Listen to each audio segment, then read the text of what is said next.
രാത്രിയിൽ ബാൽക്കണിൽ നിന്ന് ലാപ്പിൽ എന്തോ ചെയ്തുകൊണ്ടിരിക്കുമ്പോഴാണ് അടുത്തൊരു നിഴലിണക്കം കണ്ടത്. റോഷ്നിയാണ്. ഏട്ടൻ തിരക്കിലാണോ? അടുത്തേക്ക് വന്നുകൊണ്ട് റോഷ്നി ചോദിക്കുമ്പോൾ റിയാൻഷ് മുന്നിലുള്ള ലാപ്പ് വലത്തെ കാൽത്തുടയിലേക്ക് വെച്ചുകൊണ്ട് ഇടത്തെ കൈ നീട്ടിപ്പിടിച്ചു. റോഷ്നി ഒരു ചിരിയോടെ അവൻ്റെ അടുത്തിരുന്നു. അവൻ്റെ നെഞ്ചിലേക്ക് ചാഞ്ഞു. റിയാൻഷ് മുഖം താഴ്ത്തി നെച്ചുവിൻ്റെ നെറ്റിയിരുന്ന് മുത്തി. അവനൊത്തിരി സന്തോഷത്തിലാണ് അവൾക്ക് തോന്നി.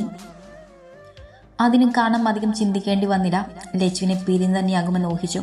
ഏട്ടാ, റോഷ്നി അവൻ്റെ മുന്നിലെ ലാപ്പിലേക്ക് നോക്കിക്കൊണ്ട് വിളിച്ചു. അവൻ എന്തൊക്കെയോ ടൈപ്പ് ചെയ്തുകൊണ്ടിരിക്കുകയാണ്. പറഞ്ഞു. അവൻ്റെ കണ്ണുകൾ അതിലേക്കാണെങ്കിലും അവൻ്റെ ശ്രദ്ധ അവൾ പറയുന്നതിലാണ്. ശ്രീലക്ഷ്മിയുമായുള്ള ബന്ധം വേണ്ടെന്ന് വെക്കുവാണല്ലേ? റോഷ്നി ചോദിച്ചു തീർന്നതും റിയാൻഷ് മുഖം ചേരിച്ചുകൊണ്ട് അവളെ ഒന്ന് നോക്കി. പിന്നെ മോളി, ഞാനൊരു കാര്യം പറഞ്ഞാൽ ഏട്ടൻ സമ്മതിക്കോ? എൻ്റെ ഒരു ആഗ്രഹമായിട്ട് കണ്ടാൽ മതി. റയാൻഷിനെ നെഞ്ചിൽ നിന്ന് മുഖമുയർത്തി അവനെ നോക്കിക്കൊണ്ട് അവൾ പറഞ്ഞു. അവനൊന്നും മിണ്ടിയില്ല. ലാപ്പിലേക്ക് നോക്കി വേഗത്തിൽ എന്തോ ടൈപ്പ് ചെയ്ത് സേവ് ചെയ്ത ശേഷം അവളെ നേരെ ചെരിഞ്ഞിരുന്നു. ഇനി പറ. റോഷ്നി കാൽ മടക്കി നേരെ വെച്ചുകൊണ്ട് അവന് നേരെയിരുന്നു. എന്തോ കാര്യമായി പറയാനുള്ള തുടക്കമാണെന്ന് റയാൻഷിന് മനസ്സിലായി. അവളെ ഒഴിവാക്കുന്ന സ്ഥിതിക്ക് ആരെ ഒഴിവാക്കുന്ന സ്ഥിതിക്ക്? റയാൻഷിന്റെ മുഖം ഒന്ന് ചുളിഞ്ഞു. റോഷ്നി പറഞ്ഞ് പൂർത്തിയാക്കാൻ സമ്മതിക്കാതെ അവൻ ചോദിച്ചു. അവളെ? ആ ശ്രീലക്ഷ്മിയെ? ഒരു താല്പര്യമില്ലാത്ത രീതിയിലുള്ള അവളുടെ വാക്കുകൾ. ഇവൾ ശ്രീലക്ഷ്മി എന്നൊന്നും പറയാതെ സ്ഥാനം കൊണ്ടും പ്രായം കൊണ്ടും അവൾ നിന്നേക്കാൾ മുകളിലാണ്. ആ സ്ഥാനം നിന്റെ വാക്കുകളിലും പ്രവൃത്തിയിലും അവൾക്ക് കൊടുക്കണം. ഗൗരവത്തോടെ റിയാൻഷ് പറയുമ്പോൾ റോഷ്നി അവനെ തന്നെ നോക്കിയിരുന്നു പോയി. അതെന്തിനാ? സ്ഥാനവും പ്രായവും ഒക്കെ എന്തിനാ ഇനി നോക്കുന്നത്? ഈ ബന്ധം അവസാനിപ്പിക്കലേ, പിന്നെന്താ പ്രശ്നം? റോഷ്നി പറയുമ്പോൾ റിയാൻഷ് അവളെ കടുപ്പിച്ചെന്ന് നോക്കി. പിരിയാൻ പോകുന്നതല്ലേ ഉള്ളൂ, പിരിഞ്ഞില്ലല്ലോ. അത് കഴിഞ്ഞിട്ട് ഇങ്ങനെയൊക്കെ പറയാം. അതുവരെ ഏട്ടത്തി അങ്ങനെ തന്നെ വിളിക്കണം കേട്ടോ. ഗൗരവത്തിൽ പറയുമ്പോൾ റോഷ്നി ഒന്ന് തല കുലുക്കി വിട്ടു. ഉള്ളിൽ ഇത്തിരി അധികം നീരസമുണ്ടെങ്കിലും പുറത്ത് കാണിക്കാൻ പോയില്ല. റയാൻഷിന് എന്തിനൊരു ചെറിയ ദേഷ്യം തോന്നി. ഇവൾ എന്നൊക്കെ അവൻ്റെ ഭാര്യ പറയുന്നത് എവിടെയോ അവന് പിടിക്കാത്ത പോലെ. അവൻ പറയും, അവൻ കരയിപ്പിക്കും. വേറെ ആരെയും അതിനെ സമ്മതിക്കുന്നില്ലെന്നതുപോലെയായിരുന്നു അവൻ്റെ ഭാവം. പറയാൻ വന്നത് പറ. റോഷ്നി വന്നിരുന്നപ്പോഴുള്ള സൗമ്യതൊന്നും ഇപ്പോഴവൻ്റെ വാക്കുകളില്ല. തീർത്തും ഗൗരവം. പറയാൻ വന്നത് പറയണോ വേണ്ടയോ എന്നാണ് അവൾ ചിന്തിച്ചത്. എൻ്റെ ഒരു ഫ്രണ്ടിലെ ശിവാനി, അവൾക്കൊരു ചേച്ചിയുണ്ട്, ശിവന്യ. എനിക്ക് ഒത്തിരി ഇഷ്ടമാണ്. എന്നോട് നല്ല കൂട്ടാ. ഈ ബന്ധം വേണ്ടെന്ന് വെച്ചാൽ നമുക്ക് ആ ചേച്ചി ഒന്ന് ആലോചിച്ചാലോ? ഇതിനു മുൻപ് അമ്മ വിലക്കിയത് കൊണ്ടാണ് ഞാൻ പറയാതിരുന്നത്. ഇപ്പം തോന്നും പറഞ്ഞാൽ മതിയെന്ന്. ഏട്ടന് തോന്നുന്നുണ്ടോ? ഇല്ല. റോഷ്നിക്ക് കടുപ്പിച്ച് മറുപടി കൊടുത്തുകൊണ്ട് തന്നെ അവൻ ഇരുന്നിടത്തുനിന്നും എഴുന്നേറ്റു. റോഷ്നി അവനെ നോക്കിക്കൊണ്ട് മടക്കി വെച്ച കാലുകൾ തൂക്കിയിട്ടുകൊണ്ട് നേരെയിരുന്നു. ലക്ഷ്മി ഇപ്പോഴും എൻ്റെ ഭാര്യയാണ്. നിയമപരമായി ഞാനും അവളും രണ്ടാകുന്ന സമയത്ത് ഇതിനെക്കുറിച്ച് നമുക്ക് സംസാരിക്കാം. അതുവരെ ഇനി ഇതിനെക്കുറിച്ചൊരു സംസാരം ഇവിടെ ഉണ്ടാവരുത്. മനസ്സിലായോ? ആ മനസ്സിലായോ എന്നത് മാത്രം റോഷ്നിയുടെ മുഖത്തേക്ക് നോക്കി ചോദിച്ചു. അവൾ ഇത്തിരി പേരോടെ തല കുലുക്കി. രുദ്രാൻഷ് ദേഷ്യപ്പെട്ടാലോ വഴക്കു പറഞ്ഞാലോ അവനൊട്ടും പേടിയില്ല. പക്ഷെ ആ സ്ഥാനത്ത് റയാൻഷിന്റെ ശബ്ദം ഒന്ന് മാറിയാൽ, നോട്ടമൊന്ന് ഇടഞ്ഞാൽ അവൾക്ക് പേടിയാണ്. അതുപോലെ അവന് ഇഷ്ടവുമാണ്. തിരിച്ചും അങ്ങനെ തന്നെയാണ്. ഈ ലോകത്ത് റോഷ്നി എന്ന കുഞ്ഞിപ്പെങ്ങൾ കഴിഞ്ഞ് അവന് വേറെ ആരുള്ളൂ. എന്നാ പോയി കിടന്നോ. റയാൻഷ് പറഞ്ഞതും അവനെ ഇന്ന് കെട്ടിപ്പിടിച്ചുകൊണ്ട് അവൾ അവനിൽ നിന്ന് മകന്നു മാറി. ഗുഡ് നൈറ്റ് ഏട്ടാ. ഗുഡ് നൈറ്റ് പറഞ്ഞതിനൊപ്പം അവൾ നെറുകയിൽ അവരൊന്ന് മുത്തുകയും ചെയ്തു. ശേഷം റോഷ്നി തിരിഞ്ഞു നടന്നു. റൂമിന്റെ അകത്തേക്ക് കയറാൻ നിൽക്കുമ്പോൾ വാതിൽ ചാരി രുദ്രൻ നിൽക്കുന്നുണ്ട്. അവർ രണ്ടുപേരും സംസാരിച്ചത് മുഴുവനും അവൻ കേട്ടിട്ടെന്ന് അവന്റെ മുഖഭാവത്തിൽ തന്നെ ഉണ്ടായിരുന്നു. നട്ട പാതിരിക്ക് ഇവനെ രണ്ടാമത് കെട്ടിക്കാൻ ഇറങ്ങിയതാണോ മോള്? നെഞ്ചിൽ കെട്ടിയ കൈ അഴിച്ചുകൊണ്ട് രുദ്രൻ അവളെ അടുത്തേക്ക് വന്നുകൊണ്ട് ചോദിക്കുമ്പോൾ റോഷ്നി അവനിൽ നിന്ന് മുഖം തിരിച്ചുകൊണ്ട് മുന്നോട്ട് നടന്നു. രുദ്രൻ അവളെ നിന്ന് നോക്കിക്കൊണ്ട് റൈലിംഗിൽ കൈകുത്തി മുന്നിലേക്ക് നോക്കി നിൽക്കുന്നവന്റെ അടുത്തേക്ക് നടന്നു. എന്താ പ്ലാൻ? ആ കുട്ടിയെ ഉപേക്ഷിച്ച് അനിയത്തി പറയുന്നവളെ തന്നെ കെട്ടാനാണോ പ്ലാൻ? റയാൻഷ് നിൽക്കുന്നത് പോലെ രുദ്രൻ നിന്നുകൊണ്ടാണ് ചോദ്യം. അപ്പം മുഖമൊന്ന് ചിരിച്ചുകൊണ്ട് റയാൻഷിനെ നോക്കുകയും ചെയ്തു. ആ ചുണ്ടിൽ ചെറിയൊരു ചിരിയുണ്ട്, നല്ല ഭംഗിയുള്ള ഒരു ചിരി. ഉപേക്ഷിച്ചാലല്ലേ? അതിന് ഉപേക്ഷിക്കുന്നില്ലല്ലോ. ആ ചിരിയോടെ തന്നെ അവൻ പറയുമ്പോൾ രുദ്രൻ റൈലിംഗിൽ നിന്ന് പിടിവിട്ട് അവൻ്റെ മുഖത്തേക്ക് നോക്കി. സത്യം പറ, എന്താ നിന്റെ മനസ്സിൽ? ഡിവോഴ്സ് ചെയ്യുന്നൊക്കെ തീരുമാനിച്ചിട്ട് ഇപ്പോൾ ഉപേക്ഷിക്കുന്നില്ലെന്നൊക്കെ നീ എന്തൊക്കെയാ പറയുന്നത്? രുദ്രൻ സംശയത്തോടെ ചോദിക്കുമ്പോൾ റയാൻഷ് ഒന്നും മിണ്ടാതെ അവനെ നോക്കി ചിരിച്ചു. ചിരിക്കാതെ കാര്യം പറയട പന്നി. എന്ത് കാര്യം പറയാൻ? ഡിവോഴ്സ് വേണമെന്ന് പറഞ്ഞ് അങ്ങോട്ട് ചെന്നാ അവരവിടെ ഡിവോഴ്സും പിടിച്ചിരിക്കുമായിരിക്കില്ലല്ലോ. അതിനൊരുപാട് നൂലാമാലകളുണ്ട്. അതിൽ പ്രധാനപ്പെട്ട ഒന്നാണ് ഞങ്ങൾ ഒരുമിച്ച് കുറച്ച് മാസമെങ്കിലും താമസിക്കുന്ന എന്നുള്ളത്. ഇവിടെ അതുണ്ടായിട്ടില്ല. അവൾ അറിയാതെ, അവളുടെ വീട്ടുകാരും ഞാൻ അറിയാതെ എൻ്റെ വീട്ടുകാരും തമ്മിൽ നടന്നൊരു പ്രശ്നം. അതിൽ ഞങ്ങൾ പിരിയാൻ തീരുമാനിച്ചു. ആർക്കും ദഹിക്കാത്തൊരു കാരണവും. റയാൻഷ് പറഞ്ഞു നിർത്തി ഒരു കള്ളച്ചിരി ചിരിച്ചു. രുദ്രന് എന്തൊക്കെയോ മനസ്സിലായതുപോലെ അവനെ വാരിപ്പുണർന്നു. നല്ല കുട്ടിയാ, ഒരു പാവം കുട്ടി. നീ വിട്ടുകളയുമെന്ന് ഞാൻ പേടിച്ചു. പിന്നെ വിട്ടുകളയാൻ. അത് പറയുമ്പോൾ ആ തേങ്ങൽ ചെവിയിൽ വീണ്ടും മുഴങ്ങിയതുപോലെ റയാൻഷ് കണ്ണുകളടച്ചു രുദ്രന്റെ തോളിലേക്ക് ചാഞ്ഞു കടന്നു. ലച്ചു, ഹരിയുടെ ശബ്ദമാണ്. ലച്ചു കണ്ണുകൾ വലിച്ചു തുറന്നു. കണ്ണൊക്കെ വീർത്ത് വലുതായി പോലെ. പീലികൾ തമ്മിൽ കൂട്ടിമുട്ടി വേർപെടാൻ താല്പര്യമില്ലാതെ കെട്ടിപ്പിടഞ്ഞുകൊണ്ട് കിടക്കുന്നുണ്ട്. കണ്ണുകൾ വലിച്ചു തുറന്നുകൊണ്ട് ലച്ചു ബെഡിൽ നിന്നും എഴുന്നേറ്റു. നേരം നല്ലോണം വെളുത്തിട്ടുണ്ട്. നേരം വൈകി കിടന്നതുകൊണ്ട് എഴുന്നേൽക്കാനും വൈകി. ലച്ചു, ഹരിയുടെ ദേഷ്യത്തോടുള്ള ശബ്ദം ചെവിയിൽ പതിഞ്ഞത് മുഖമൊന്ന് അമർത്തി തുടച്ചുകൊണ്ട് അവൾ വേഗത്തിൽ ഡോറിന്റെ ഭാഗത്തേക്ക് നടന്നു. നിന്റെ ആരെങ്കിലും ചാത്തോ? വാതിൽ തുറന്ന് മുന്നിൽ വാടിത്തളർന്ന് കോലം കെട്ട് നിൽക്കുന്നവളെ നോക്കി ഹരി അലറി. ലച്ചു ഒന്നും മിണ്ടിയില്ല. ഇന്നലെ മുതൽ ആ റൂമിൽ നിന്ന് പുറത്തേക്ക് ഇറങ്ങാതെ ഭക്ഷണമൊന്നും കഴിക്കാതെ ഇരിക്കുന്നവളുടെ ദേഷ്യമാണ് അവന്റെ മുഖത്ത്. ഇങ്ങനെ വാശി പിടിക്കാനും കരയാനും പട്ടിണി കിടക്കാനും മാത്രം എന്ത് കുന്തമാണ് അവനിലെന്നാണ് എനിക്ക് മനസ്സിലാവാത്തത്. ഹരി പല്ല് കടിച്ചുകൊണ്ട് പറഞ്ഞു. ലച്ചു ഒന്നും മിണ്ടിയില്ല. മുഖം താഴ്ത്തി നിന്നു. ജീവിതത്തിൽ എന്തെങ്കിലും ഒരു കാര്യത്തിന് ഹരി ഇതുപോലെ ദേഷ്യപ്പെട്ടത് അവൾക്ക് ഓർമ്മയില്ല. അതിനൊരവസരം അവൾ ഉണ്ടാക്കിയിട്ടില്ല എന്നതാണ് സത്യം. നീ അവനെ വേണ്ടെന്ന് പറഞ്ഞപ്പോൾ പുല്ലുപോലെ അവൻ ഇറങ്ങിപ്പോയില്ലേ? കോട്ടിൽ വെച്ച് കാണുന്നതും പറഞ്ഞുകൊണ്ട് ഇറങ്ങിപ്പോയില്ലേ? നിന്നെ വേണ്ടെന്ന് പറഞ്ഞാൽ നീയും അങ്ങനെ വേണ്ടെന്നേ പ്രതികരിക്കാൻ? കഴുത്തിൽ കിടക്കുന്ന മാല പൊട്ടിച്ച് അവൻ്റെ മുഖത്തേക്ക് വലിച്ചെറിഞ്ഞു കൊടുക്കണ്ടേ? അങ്ങനെയല്ലേ ചെയ്യേണ്ടത്? ഹരി ദേഷ്യത്തിൽ ചോദിക്കുമ്പോഴും ലച്ചു ആ നിൽപ്പ് അങ്ങനെ തന്നെ നിന്നും. അവന് വേണമെന്ന് പറയാൻ മാത്രം അവനിൽ കണ്ട ഒരു പോസിറ്റീവ് നീ പറഞ്ഞേ. ഹരി ലച്ചുവിൻ്റെ താടിൽ പിടിച്ച് മുഖം പിടിച്ചു ഉയർത്തിക്കൊണ്ട് ചോദിച്ചു. ലച്ചു നിറഞ്ഞ കണ്ണുകളോടെ അവനെ ഒന്ന് നോക്കി. ഇല്ല, സമ്മതിച്ചു. ഇനി അവനെ വേണ്ടെന്ന് ഞാൻ പറയാനുള്ള അവനിലെ 1000 നെഗറ്റീവ് ഞാൻ പറയട്ടെ. നിറഞ്ഞ കണ്ണുകളുടെ വീങ്ങിയ കൺപോളകളൊന്ന് ഇളക്കിക്കൊണ്ട് ലച്ചു ഹരിയെ നോക്കി. 1000 നെഗറ്റീവൊക്കെ ഉണ്ടോ എന്ന പോലെ. അഹങ്കാരം, ധിക്കാരി, ബഹുമാനം, ക്ഷമ എന്ന് പറയുന്നത് അടുത്തുകൂടെ പോയിട്ടില്ല. എടുത്തുചാട്ടം അതാവോളുണ്ട്. അവനെ വിട്. അവൻ്റെ വീട്ടുകാരെ എടുക്കുവാണെങ്കിൽ ഇത്രയും വൃത്തികെട്ട ആളുകളെ ഞാൻ എൻ്റെ ജീവിതത്തിൽ ഇന്നേ വരെയും കണ്ടിട്ടില്ല. അവിടേക്ക് നീ പോയാൽ നീ സന്തോഷത്തോടെ ജീവിക്കുമെന്ന് കരുതുന്നുണ്ടോ? അവരൊക്കെ വാവിട്ട് വലതും പറഞ്ഞാലും അവൻ കേട്ടോണ്ട് നിൽക്കും. നീ അവിടെ പുറത്താകും ലച്ചു. നിന്റെ സൗന്ദര്യം കൊണ്ടുകൊണ്ട് മാത്രമാണ് അവൻ ഈ പ്രപ്പോസൽ കൊണ്ടുവന്നത്. ഞാനും അങ്ങനെ തന്നെയല്ലേ? അതുവരെ ഒന്നും മിണ്ടാതെ നിന്നവൾ അന്നേരം മാത്രം തിരിച്ചു ചോദിച്ചു. ഹരി അവളെ പൂരികം ചുളച്ചുകൊണ്ട് നോക്കി. ഞാനും ഈ വിവാഹത്തിന് സമ്മതിച്ചത് അദ്ദേഹത്തിന് സൗന്ദര്യം കണ്ടുകൊണ്ട് തന്നെയല്ലേ? അറേഞ്ച് മാരേജ് ചെയ്യുന്ന എല്ലാവരും സൗന്ദര്യം നോക്കി തന്നെയാണ് വിവാഹം കഴിക്കുന്നത്. ആദ്യം കണ്ണിൽ കാണുന്ന ആകർഷണം, മനസ്സിൽ പതിഞ്ഞു പോകുന്ന ചില സൗന്ദര്യം, അതിൽ നമ്മൾ വീണു പോകുന്നതല്ലേ? അല്ലാതെ ഒറ്റ നോട്ടത്തിൽ സ്വഭാവമൊന്നും നമുക്ക് ചൂഴ്ന്നു നോക്കാൻ പറ്റില്ലല്ലോ. കണ്ടു, ഇഷ്ടപ്പെട്ടു, വിവാഹം കഴിച്ചു, അത്രയല്ലേ ഉള്ളൂ. ലച്ചു പറഞ്ഞു നിർത്തിയതും ഹരി അവളെ തന്നെ നോക്കി ഒരു നിമിഷം നിന്നു. ഈ ബന്ധം മുന്നോട്ട് കൊണ്ടുപോകണമെന്നത് തന്നെയാണോ നിന്റെ തീരുമാനം? എനിക്കങ്ങനെ ഒരു തീരുമാനവുമില്ല. ഏട്ടൻ ഇങ്ങനെയൊക്കെ പറഞ്ഞപ്പോൾ എൻ്റെ ഉള്ളിൽ വിഷമം കൊണ്ട് പറഞ്ഞു പോയതാ.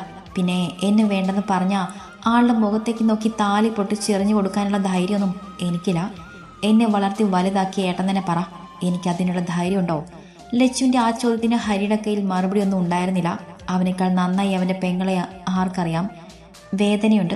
ഇനി ഈ ബന്ധം മുന്നോട്ട് പോകില്ലെന്ന് കേൾക്കുമ്പോൾ വല്ലാത്ത വേദനയുണ്ട്. മാറും, അത് മാറും പെട്ടെന്ന്. ഇങ്ങനെയൊക്കെ ഞാൻ ഒത്തിരി ആഗ്രഹിച്ചിരുന്നു. അത് നടക്കാതെ വന്നപ്പോൾ ഒരു വേദന. ലച്ചുവിനെ നിറഞ്ഞ കണ്ണിൽ നിന്നും ഒരു തുള്ളി കവളിലേക്ക് ഒഴുകിയിറങ്ങി. ഹരി ഒന്നും മിണ്ടാതെ അവളെ അവൻ്റെ നെഞ്ചിലേക്ക് അണച്ചു പിടിച്ചു. അവൻ വേണ്ട മോളെ, ആ കുടുംബം തന്നെ ശരിയല്ല. ഈ പ്രശ്നമൊന്നും നടന്നില്ലെങ്കിൽ അവർക്കൊക്കെ നീ നല്ലവളായിരിക്കും. എന്നാൽ ഇന്ന് അങ്ങനെയല്ല. അവിടെ എൻ്റെ കുഞ്ഞ് ഒത്തിരി അനുഭവിക്കേണ്ടി വരും. ഏട്ടൻ ഈ ലോകത്ത് ആകെയുള്ളത് നീയേ ഉള്ളൂ. നിനക്ക് ഞാനും. എൻ്റെ കുഞ്ഞ് എവിടെയാണെങ്കിലും സന്തോഷത്തോടെ ഇരിക്കണം എന്നല്ലേ ഏട്ടൻ ആഗ്രഹിക്കുന്നുള്ളൂ. നിന്നെ പൊന്നുപോലെ നോക്കുന്ന ഒരുത്തൻ, അങ്ങനെ ഒരാൾ മതി. ഇവൻ ശരിയാവില്ല, ദുഷ്ടനാ. ഹരി ലച്ചുവിൻ്റെ മുടിയിൽ തലോടിക്കൊണ്ട് പറയുമ്പോൾ അവളൊന്നും മിണ്ടിയില്ല. മിണ്ടാതെ അവൻ്റെ നെഞ്ചിലേക്ക് ചാരി നിന്നു. ഇങ്ങനെയൊക്കെ അവൻ പറയണമെന്നുണ്ടെങ്കിൽ റിയാൻഷിൽ പിടിക്കാത്ത എന്തോന്ന് ഹരി ഉണ്ടായിട്ടുണ്ടെന്ന് ലച്ചുവിന് മനസ്സിലായി. അതിനെക്കുറിച്ചൊന്നും ചോദിച്ചാലും അവൻ പറയണമെന്നില്ല. ഡിവോഴ്സ് അത്ര വേഗം കിട്ടുമെന്നൊന്നും പറയാൻ പറ്റില്ല. വിവാഹം കഴിഞ്ഞിട്ട് വെറും ദിവസങ്ങൾ മാത്രമേ ആയിട്ടുള്ള ബന്ധം. പിരിയുന്ന കാണുമോ നീയും അവനും ബന്ധമില്ലാത്ത ഒരു കാണും. അതുകൊണ്ട് ഒത്തിരി ബുദ്ധിമുട്ടാകും. കൗൺസിലിങ്ങും കാര്യങ്ങളും ഒക്കെ ഉണ്ടാകും. ഈ ബന്ധം വേണ്ടെന്ന് അവൻ ഉറപ്പിച്ച് പറയുന്ന പോലെ നീയും പറഞ്ഞാൽ മതി. അങ്ങനെയാകുമ്പോൾ അധികം പുലിവാലില്ലാതെ കാര്യങ്ങൾ മുന്നോട്ട് പോകും. ഹരി കാര്യങ്ങൾ പറഞ്ഞു കൊടുക്കുമ്പോൾ ലച്ചു ശ്രദ്ധയോടെ കേട്ടിരുന്നു. അല്ലെങ്കിൽ പിന്നെ ഇല്ലാത്ത ഓരോന്നും പറഞ്ഞു പിടിപ്പിച്ച് കേസ് അങ്ങ് സ്ട്രോങ് ആക്കിയാൽ മതി. അവൻ നിന്നെ ഉപദ്രവിച്ചെന്നോ? ഹരി പറയാൻ വന്നത് മുഴുവനാക്കിയില്ല. മുഖമുയർത്തി അവൻ്റെ മുഖത്തേക്കൊന്ന് നോക്കി. ഹരി പിന്നൊന്നും മിണ്ടിയില്ല. ലച്ചുവിൻ്റെ മുഖത്ത് തന്നെയുണ്ട് അത് വേണ്ടെന്ന്. അല്ലെങ്കിലും അവൾ എങ്ങനെ പറയും വേണമെന്ന്? ഈ നിമിഷം വരെ നോട്ടം കൊണ്ട് പോലും ഉപദ്രവിക്കാത്തവനാണ്. ഒന്നിനും നിർബന്ധിച്ചിട്ടില്ല.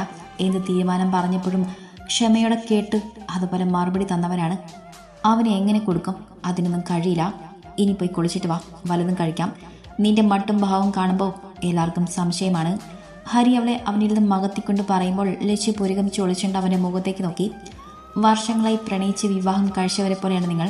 ഇന്നലെ ജീവിതത്തിലേക്ക് കയറി വന്നവൻ അതുപോലെ ഇറങ്ങിപ്പോയിക്കോട്ടെ എന്ന് നീ കരുതിയാൽ തീരുന്ന സങ്കടമേ നിനക്കുള്ളൂ. പക്ഷെ നീ അങ്ങനെ ചിന്തിക്കുന്നില്ല. ലച്ചു ഒന്നും മിണ്ടിയില്ല. അതിനൊന്നും ഒരു ഉത്തരവും അവളെ അടുത്തില്ല. അല്ലെങ്കിലും അതിനൊക്കെ എന്ത് ഉത്തരം പറയാൻ? ഉള്ളിലുള്ള ഒത്തിരിയുള്ള ഇഷ്ടം അവനെ കാണുമ്പോൾ ഇങ്ങനെ കൂടിക്കൂടി വരുവാണ്. അവനോട് സംസാരിക്കുമ്പോഴൊക്കെ പിന്നെയും പിന്നെയും കൂടുവാണ്. ഇനി എത്ര തവണ കാണും? അപ്പോഴൊക്കെ കൂടുവോ? ലച്ചു റൂമിലേക്ക് കയറിയതും ഹരി അവളെ നോക്കിക്കൊണ്ട് താഴേക്ക് നടന്നു. രൂപ ലച്ചുവിനെ കുറിച്ച് പറയുന്നത് കേട്ടപ്പോൾ സഹിക്കാൻ കഴിഞ്ഞില്ല. അതുകൊണ്ട് വന്ന് ദേഷ്യപ്പെട്ടതാണ് അവൻ. അവളുടെ കോലം കണ്ടാൽ ആരായാലും അവർ തമ്മിൽ പ്രണയിച്ച് വിവാഹം കഴിച്ചവരാണെന്ന് പറയുന്നുള്ളൂ. ഹരി ഓരോന്നും ആലോചിച്ചുകൊണ്ട് താഴേക്കിറങ്ങി. ചെയ്തു തീർക്കാൻ ഒത്തിരി പണിയുണ്ട്. ഓരോന്നും ആലോചിച്ചുകൊണ്ട് അവൻ താഴേക്ക് നടന്നു. ലച്ചു ഓരോന്നും ആലോചിച്ചിട്ട് ഷവറിൻ്റെ അടിയിലും. അപ്പം അങ്ങ് ദൂരെ അവൻ നിയമത്തിലില്ലാത്ത ഓരോ വാക്കുകളും സീമാൻറ്റി പറഞ്ഞ് പഠിപ്പിക്കുന്ന തിരക്കിലായിരുന്നു. അവൻ്റെ വാക്കുകൾ കേട്ട് ചുണ്ടിൽ വിരിഞ്ഞ ഒരു ചിരിയോടെ അവർ തലയാട്ടുന്നുണ്ട്. ഒരു ജീവിതമല്ലേ, രക്ഷപ്പെടട്ടെ. അതിനെക്കുറിച്ച് കള്ളത്തരങ്ങളൊക്കെ ആവാം എന്ന പോലെ. ഞായറാഴ്ച രാത്രി ഭക്ഷണം കഴിച്ച റൂമിലേക്ക് വരുമ്പോൾ ടേബിളിരുന്ന ഫോൺ റിങ് ചെയ്യുന്നുണ്ട്. വാതിൽ നിന്ന് ചാരി അടച്ചുകൊണ്ട് ലച്ചു ടേബിളിൻ്റെ അടുത്തേക്ക് നടന്നു. സേവ് ചെയ്യാത്ത നമ്പറാണ്. പക്ഷെ ഒറ്റ നോട്ടത്തിൽ തന്നെ ആ നമ്പർ ആരുടേതാണെന്ന് അവൾക്ക് മനസ്സിലായി. എന്ത് പേരിൽ ആ നമ്പർ സേവ് ചെയ്യുമെന്ന് അറിയാത്തത് കൊണ്ടാണ് അവളൊന്നും സേവ് ചെയ്യാതെ ഇട്ടത്. ഒരു നിമിഷം റിങ് ചെയ്യുന്ന നമ്പറിലേക്ക് നോക്കിയതിന് ശേഷം അവൾ അറ്റൻഡാക്കിയ നേരം തന്നെ കോൾ കട്ടായി നിമിഷം സ്ക്രീനിൽ മിസ് കോൾ കാണിച്ചു. 15 എന്ന് കാണുന്നതും അവൾ ശരിക്കും ഞെട്ടി. ആ സമയം തന്നെ വീണ്ടും കോൾ വന്നു. ആ നേരം അവളുടെ മനസ്സിൽ നിറഞ്ഞത് ഹരിയുടെ വാക്കുകളാണ്. ഒട്ടും ക്ഷമയില്ലെന്ന് അവൻ പറഞ്ഞത് എത്ര സത്യമാണ്. അല്ലെങ്കിൽ ഒരു തവണ വിളിച്ചിട്ട് എടുക്കുന്നില്ലെന്ന് കണ്ടാൽ കുറച്ച് കഴിഞ്ഞാലല്ലേ വിളിക്കാൻ നോക്കുക? നിർത്താതെ എടുക്കുവോളം വിളിക്കാൻ നോക്കുമോ? ഹലോ. കോൾ അറ്റൻഡാക്കിയതും ചെവിയിലേക്ക് വെച്ച് അവളൊരു വിറയലോടെ ഹലോ പറഞ്ഞു. നീ എവിടെ പോയി കിടക്കുമായിരുന്നു? ഞാനിത് എത്രാമത്തെ പ്രാവശ്യമാണ് വിളിക്കുന്നതെന്ന് അറിയോ? ദേഷ്യത്തിലുള്ള അവൻ്റെ ആ വാക്കുകൾ. ലച്ചു ഒന്നും മിണ്ടിയില്ല. ഇതുകൂടെ 16ാമത്തെ പ്രാവശ്യമല്ലേ വിളിക്കുന്നത് എന്ന് നാവിൽ വന്നെങ്കിലും പറയാൻ പോയില്ല. ഒരു നിമിഷം റയാൻഷൊന്നും മിണ്ടിയില്ല. എവിടെയായിരുന്നു? കുറച്ചു നേരത്തെ മൗനത്തിന് ശേഷം അവൻ ചോദിച്ചു. അവൾ മനഃപൂർവ്വമാണോ ഫോൺ എടുക്കാതിരുന്നതെന്നുള്ളിൽ ഒരു സംശയമുണ്ടായിരുന്നു. അതുകൊണ്ട് തന്നെയാണ് നിർത്താതെ വിളിച്ചുകൊണ്ടിരുന്നത്. ഇനിയും എടുത്തില്ലെങ്കിൽ അവൾ നേരിൽ പോയി കണ്ട് കാര്യം പറയണമെന്ന് ഉറപ്പിച്ചാണ് അവൻ ഈ കോൾ വിളിച്ചത്. താഴെ ഭക്ഷണം കഴിക്കുമായിരുന്നു. അവൻ്റെ ഓരോ ചോദ്യങ്ങൾക്കും വല്ലാത്തൊരു അധികാരം കാണിക്കുന്നുണ്ടായിരുന്നു. ലച്ചു പതിയെ മറുപടി പറഞ്ഞു. റയാൻഷ അവൻ്റെ ചെവി എന്ന് കൂർപ്പിച്ചു പിടിച്ചു. നിനക്ക് ഇത്ര സൗണ്ടേളോ? കുറച്ച് ഉറക്കെ സംസാരിച്ചോടെ? ചോദിക്കുന്നതിനൊപ്പം തന്നെ അവൻ പല്ല് കടിക്കുന്ന ശബ്ദം അവൾ കേട്ടു. ലച്ചു നാഞ്ഞ് ശ്വാസം വലിച്ചു വിട്ടു. എന്നെ വഴക്ക് പറയാൻ വിളിച്ചതാണോ? ലച്ചുവിൻ്റെ ആ ഒരൊറ്റ ചോദ്യത്തിൽ റിയാൻഷിൻ്റെ മുഖത്ത് നിറഞ്ഞു നിന്ന ദേഷ്യവും ഗൗരവവും ഒക്കെ പോയി. ചുണ്ടിൽ ഒരു നേർത്ത ചിരി തിരിഞ്ഞു. അല്ല, കാണാൻ വിളിച്ചതാ. അവൻ്റെ മറുപടി. ലച്ചുവിൻ്റെ മുഖം ഒന്ന് ചുളിഞ്ഞു. നാളെ തിങ്കളാഴ്ചയാണ്. അതിലുണ്ടായിരുന്നു ഇനി അവന് പറയാനുള്ളതെല്ലാം. ഒരു കൗൺസിലിങ്ങിൻ്റെ ഭാഗമായി കണ്ടാൽ മതി. അവർ ചോദിക്കുന്ന ചോദ്യങ്ങൾക്ക് കൃത്യമായൊരു മറുപടി കൊടുത്താൽ മതി. അത് കഴിഞ്ഞ് ഒരു തീരുമാനമെടുക്കാൻ പറ്റുമെന്നാണ് ആൻറ്റി പറയുന്നത്. നാളെ വരാൻ പറ്റുമോ എന്ന് അറിയില്ല. ഏട്ടനൊരു വക്കീലിനെ കാണാൻ പോവാണെന്ന് പറഞ്ഞിരുന്നു. അവനവിടെ പറയട്ടെ, നീ വാ. നാളെ രാവിലെ ഒരു 10 o'clock ആകുമ്പോഴേക്കും ഞാൻ നിന്നെ കൂട്ടാൻ വരും. റയാൻഷിൻ്റെ മറുപടി കേട്ടതും ലച്ചൊന്നും മിണ്ടാതെ ഒരു നിമിഷം നിന്നു. ഇവൻ ഇനി പറയുന്നത് ഡിവോഴ്സിൻ്റെ കാര്യം തന്നെയല്ലേ, അല്ലാതെ വേറൊന്നും കാര്യമല്ലല്ലോ എന്ന പോലെ. ഡിവോഴ്സ് ചെയ്യാൻ പോകുന്ന ഭാര്യയോട് ഇങ്ങനെയാണോ സംസാരിക്കുക? ഡിവോഴ്സ് ചെയ്യാൻ പോകുമ്പോൾ ഭാര്യയും ഭർത്താവും ഒരുമിച്ചാണോ പോവുക? ഞാൻ പറഞ്ഞ സമയത്ത് വരും. റെഡിയായി നിൽക്ക്. എന്നാൽ ശരി, ഉറങ്ങിക്കോ. Good night. വെച്ചു. കട്ടായി ഫോൺ ചെവിയിൽ നിന്നും എടുത്ത ശേഷം അവൾ ഫോണിലേക്ക് നോക്കി. പിന്നൊന്നും മനസ്സിലാവാതെ കുറച്ചു നേരം നിന്നു. എന്തു വന്നാലും എങ്ങനെ വന്നാലും നേരിടാൻ അവൾ ഒരുക്കമാണ്. അതിന് മനസ്സിനെ പാകപ്പെടുത്തി കഴിഞ്ഞു. ഇനിയെല്ലാം വിധി പോലെ വരട്ടെ. ഓരോന്നും ആലോചിച്ചുകൊണ്ട് അവൾ ഷെൽഫിൽ നിന്നും ഒരു ബുക്ക് എടുത്ത് ബാൽക്കണിയിലേക്ക് നടന്നു. ഇനി ഉറക്കം വരുന്നത് വരെ ആ പുസ്തകമാണ് കൂട്ട്. ലച്ചു പറയുന്നത് കേട്ട് ഹരി മിണ്ടാതിരിക്കുകയാണ്. ഏട്ടനൊന്നും പറഞ്ഞില്ല. ഒന്നും മിണ്ടാതെ എന്തോ ആലോചിച്ചുകൊണ്ടിരിക്കുന്നവനെ നോക്കി ലച്ചു ചോദിച്ചു, ഇതിപ്പോൾ എന്താ ഇങ്ങനെ? നമ്മൾ അവനോ ഒരു വക്കീലിനെ കണ്ടിട്ടില്ല. അതിനു മുൻപ് ഹർജി തയ്യാറാക്കാൻ നിയമ പ്രാക്ടീഷനെ കണ്ടിട്ടില്ല. ഹർജി തയ്യാറായി അത് കുടുംബ കോടതിയിൽ കൊടുത്തതിന് ശേഷം നിങ്ങൾ കോടതിയിൽ ഹാജരാവണം. ഈ ബന്ധം പിരിയാൻ എന്ന് പറയുന്നത് അത്ര ഈസി ആയിട്ടുള്ളൊരു കാര്യവുമല്ല. അത് നിങ്ങളുടെ കാര്യത്തിൽ ഒട്ടുമല്ല. കാരണം വിവാഹമോചനത്തിന് ഭാര്യയും ഭർത്താവും 1 വർഷമെങ്കിലും പിരിഞ്ഞ് താമസിക്കൽ നിർബന്ധമാണ്. നിങ്ങളാണെങ്കിൽ ഒരു ദിവസം പോലും ഒരുമിച്ച് താമസിച്ചിട്ടില്ല. ഇനി അതൊക്കെ പോട്ടെ. ഹർജി കോടതിയിൽ സമർപ്പിച്ച ശേഷം കോടതിയിൽ ഹാജരാവണം. എല്ലാ കോടതിയും പരിശോധിച്ച ശേഷം കൗൺസിലിംഗ് നടത്തും. നിങ്ങൾക്ക് നിർബന്ധമില്ലെങ്കിൽ നിർബന്ധിക്കാൻ അവർക്കും കഴിയില്ല. ഇതൊന്നും ഇല്ലാതെ ഇന്ന് തന്നെ എന്ത് കൗൺസിലിംഗ് ആണെന്നാണ് ഞാൻ ആലോചിക്കുന്നത്. ഹരി പറയുമ്പോൾ അവൻ ഇതിനെക്കുറിച്ച് ആരോടൊക്കെ ചോദിച്ച് മനസ്സിലാക്കിയിട്ടുണ്ടെന്നുള്ള കാര്യം ലച്ചുവിന് മനസ്സിലായി. വക്കീലാണെന്നൊന്നും പറഞ്ഞില്ല. ഇതിനെക്കുറിച്ച് സംസാരിക്കാൻ ആൻറ്റി വിളിക്കുന്നെന്നാണ് പറഞ്ഞത്. അതിനുശേഷം ഒരു തീരുമാനമെടുക്കാൻ പറ്റുമെന്ന് അങ്ങനെയാണ് പറഞ്ഞത്. ലച്ചു അവൻ ഇന്നലെ രാത്രി ഫോണിൽ പറഞ്ഞത് ഹരിയെ ഓർത്തെടുത്ത് പറഞ്ഞു കേൾപ്പിച്ചു. ഹരി ഒന്നും മിണ്ടാതെ കുറച്ചു നേരം നിന്നും. എന്തെങ്കിലും ആവട്ടെ, എന്തായാലും അവൻ്റെ കൂടെ പോവണ്ട, ഞാൻ ആക്കിത്തരാം. എൻ്റെ കൂടെ വന്നാൽ മതി. ഞാൻ ഡ്രസ്സ് ചേഞ്ച് ചെയ്യട്ടെ, നീയും പോയി ചേഞ്ച് ആക്കി വാ. ഹരി അതും പറഞ്ഞുകൊണ്ട് സെറ്റിയിൽ നിന്നും എഴുന്നേറ്റതും ലച്ചുവും എഴുന്നേറ്റ് അവളെ റൂമിലേക്ക് നടന്നു. മാറ്റി റെഡിയായി സമയം നോക്കുമ്പോൾ 10:05 കഴിഞ്ഞിട്ടുണ്ട്. റയാൻഷ് വന്ന് കാണുമോ എന്നൊരു പേടിയിൽ കയ്യിലുള്ള ഹാൻഡ് ബാഗിലേക്ക് ഫോണും കുറച്ച് ക്യാഷും വെച്ചുകൊണ്ട് സാരി ഒതുക്കി പിടിച്ചുകൊണ്ട് അവൾ വേഗത്തിൽ താഴേക്ക് ഇറങ്ങി. മെയിൻ ഡോർ കടന്ന് പുറത്തേക്ക് വന്നതും മുന്നിൽ ഹരി നിൽക്കുന്നുണ്ട്. അവൻ്റെ നോട്ടം പിന്തുടർന്ന് നോക്കിയപ്പോൾ കണ്ടത് നിർത്തിയിട്ട കാറിൽ ചാരി നെഞ്ചത്ത് കൈ പിണച്ചു കെട്ടി നിൽക്കുന്നവനെയാണ്. മുഖത്ത് കറുത്ത കൂളിംഗ് ഗ്ലാസ് വെച്ചത് കൊണ്ട് തന്നെ അവൻ്റെ മുഖഭാവം എന്തെന്ന് മനസ്സിലാവുന്നില്ല. ലച്ചു റയാൻഷിനെ ഒന്ന് നോക്കിക്കൊണ്ട് ഹരിയെ നോക്കി. ഹരിയുടെ നോട്ടവും ആ സമയം ലച്ചുവിനെ തേടി വന്നു. ലച്ചുവിനെ കണ്ടതുകൊണ്ടാവാം കാറിൽ ചാരി നിന്നവൻ്റെ കണ്ണുകളൊന്നും വിടാർന്നു. വലത്തെ കൈ ഉയർത്തി കണ്ണിന് മുകളിൽ നിന്ന് കൂളിംഗ് ഗ്ലാസ് അഴിച്ചുകൊണ്ട് അവൻ ലച്ചുവിനെ മൊത്തത്തിലൊന്ന് നോക്കി. ഒരു ചുവപ്പ് സ്വർണ്ണ നിറം വരുന്ന സാരിയാണ് അവൾ ഉടുത്തിരിക്കുന്നത്. കട്ടിയുള്ള മുടി ഒതുക്കി കെട്ടി വിടർത്തിയിട്ടിട്ടുണ്ട്. കണ്ണിനടിയിൽ കണ്ണെഴുതി. നെറ്റിയിൽ ചെറിയൊരു കല്ല് പൊട്ടും വെച്ച് സുന്ദരിയായ ശ്രീലക്ഷ്മി. റയാൻഷ് കൃഷ്ണയുടെ മനം കവർന്ന അതേ സൗന്ദര്യത്തിൽ ഒരിക്കൽ കൂടി മുന്നിൽ. അവളിൽ നിന്ന് കണ്ണുകൾ പറിക്കാതെ തന്നെ അവൻ മുന്നോട്ട് നടന്നു. ഹരി ലച്ചുവും നിന്നിടത്തുനിന്ന് അനങ്ങാതെ അവനെ നോക്കി നിൽക്കുകയാണ്.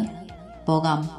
ഹരി എന്ന് നോക്കുക പോലും ചെയ്യാത്ത അവൻ്റെ ചോദ്യം, അതും ഘനഗംഭീരമുള്ള ശബ്ദം. ലച്ചു എന്ത് ചെയ്യണമെന്നറിയാതെ ഹരിയിലേക്ക് ചേർന്ന് നിന്നു.